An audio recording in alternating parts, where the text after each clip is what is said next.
Hello everyone, welcome to the channel Just Learn. This is Ravinder Kaur. In this video, we will talk about some points which are important for writing and where to use them and how to use them while we are writing something like any essay, paragraph, answer, research paper, or anything, right? So let's start the video. So these are the important points for writing.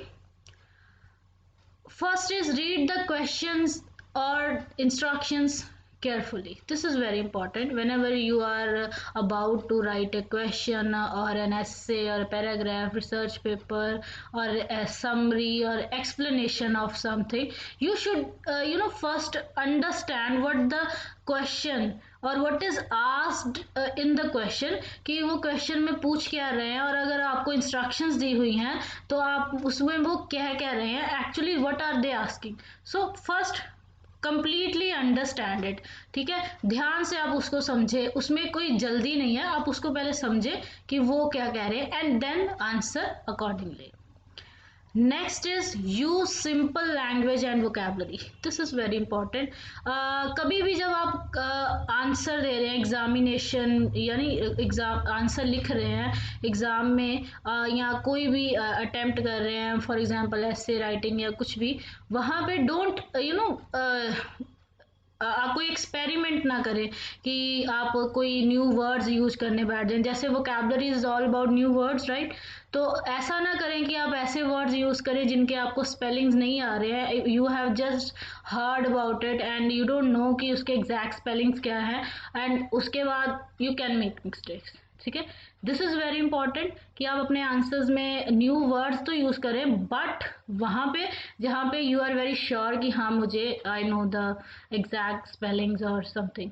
Use simple language. बहुत simple भी नहीं लिखनी, but use the simple language, जिससे don't try where you are just trying to impress the examiner. उससे ये हो जाए कि वो उसको समझ ही ना आए and he gets confused. So use simple language and simple vocabulary in your answer sheet.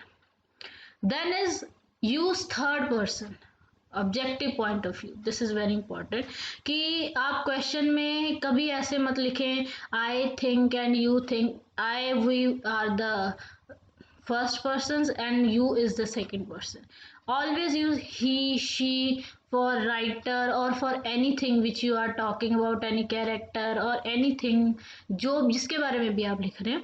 Always use और it is, इस तरह चीज़ों को लिख लें, क्योंकि you have to express objective viewpoint. अगर आप आई हुई दे यू आई हुई यू यूज़ करेंगे तो वो सब्जेक्टिव बन जाएगा. इट मीन्स कि एग्जामिनर को लगेगा कि this person is expressing his points or his emotions in this very answer. So always use third person in your answer or in anything whichever you are writing. Don't use too many contractions. This is very important, क्योंकि writing में हम हमेशा full forms use करते हैं. These contractions they are just for speaking, right? जब आप किसी के साथ वर्बली बात कर रहे हैं, just you are talking to someone, then you can use I don't think so, we were not, I won't. That is okay, they are just for speaking. But in writing we use full forms. So ऐसी full form लिखना सही है, बजाय ऐसी contractions के कि जो examiner को समझना है.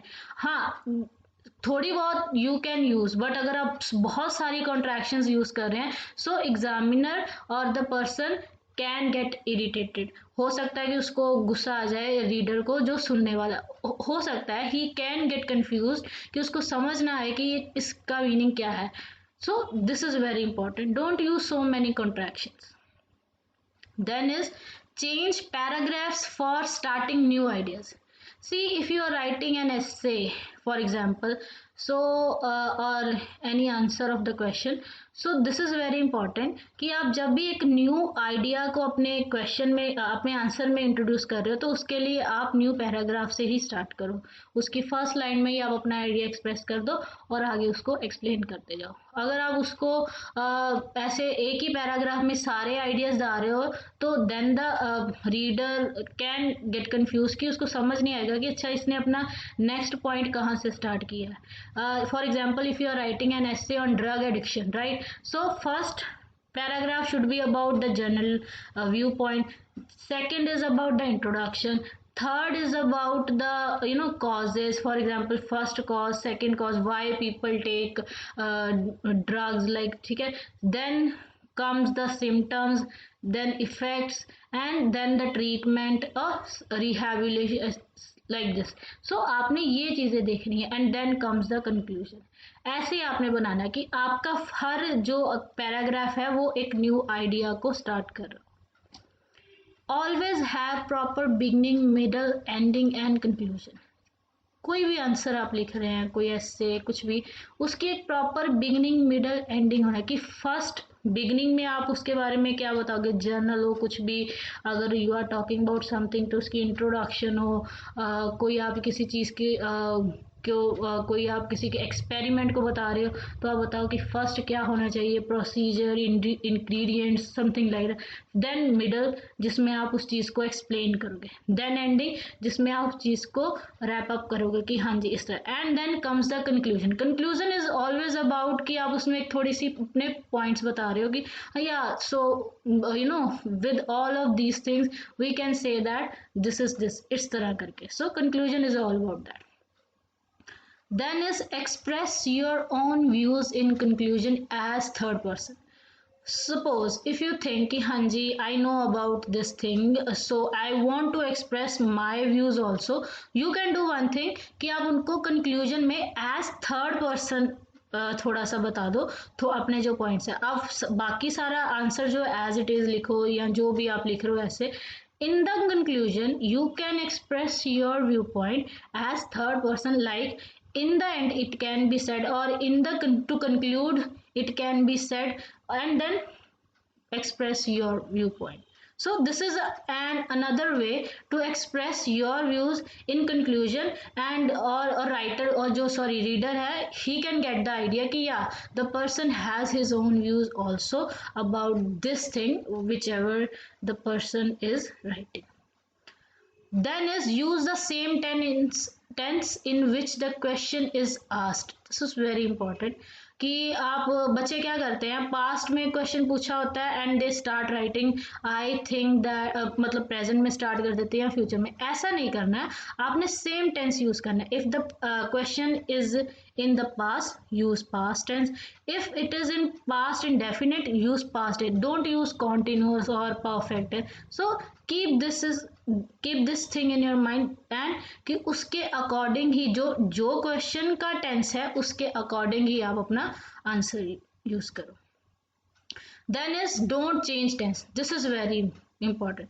टेंस को जब भी आप अपनी आंसर लिख रहे हैं बार बार टेंस को ना, पहले आप लाइन पास्ट में लिख दो, देन आप फ्यूचर में, फिर कॉन्टिन्यूस में, ऐसे नहीं, same tense throughout the question, throughout the answer use करो। Hope these points are clear to all of you. बहुत सारे पॉइंट्स होते हैं राइटिंग में but these are the important points, so I have discussed all of them with you. Thank you very much for watching this video. Thank you very much for watching this video.